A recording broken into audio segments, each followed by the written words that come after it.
Presidents don't usually comment on their public opinion polls because, you know, the polls go up and down, they blip, they swing, they zig, they zag, and you don't want to always be caught reacting to the latest fluctuation. But not this president.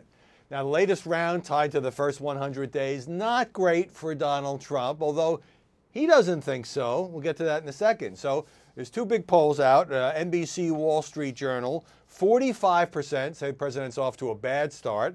19% a fair start. 35% say Donald Trump is off to a good or a great start. Washington Post, ABC, 42% approving of the president's performance so far.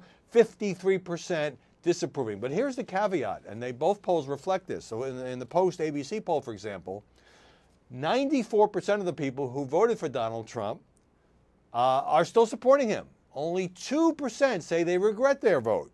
If you just ask the question of Republicans, 84% still supporting Donald Trump. So Democrats don't like him. In other words, it's divided the way it was when he was elected, but he really has held on to his base. Now, that has helped him. It's kind of stabilized him, and it's a good thing. But the fact that he hasn't gained more ground among those who were skeptical or opposed to Trump is one of the reasons, I think, where he's finding it hard to make deals with Democrats, if indeed he wants to make deals with Democrats, and get some major legislation through. Now, here's the president's take on Twitter.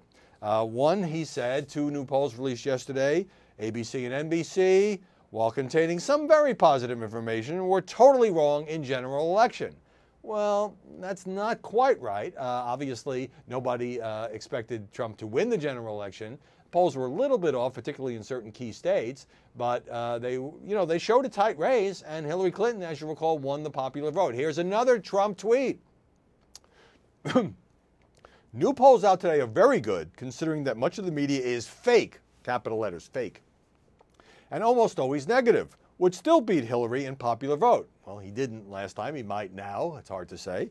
ABC News Washington Post poll, wrong, big on election, said almost all stand by their vote on me, and 53% say strong leader. That's 53%.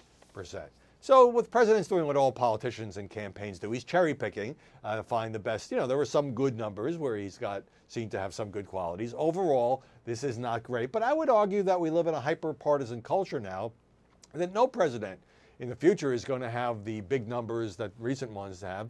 There is no honeymoon anymore. President Trump certainly didn't get one. President Obama very definitely did get one, which is why he was higher at this stage of the presidency.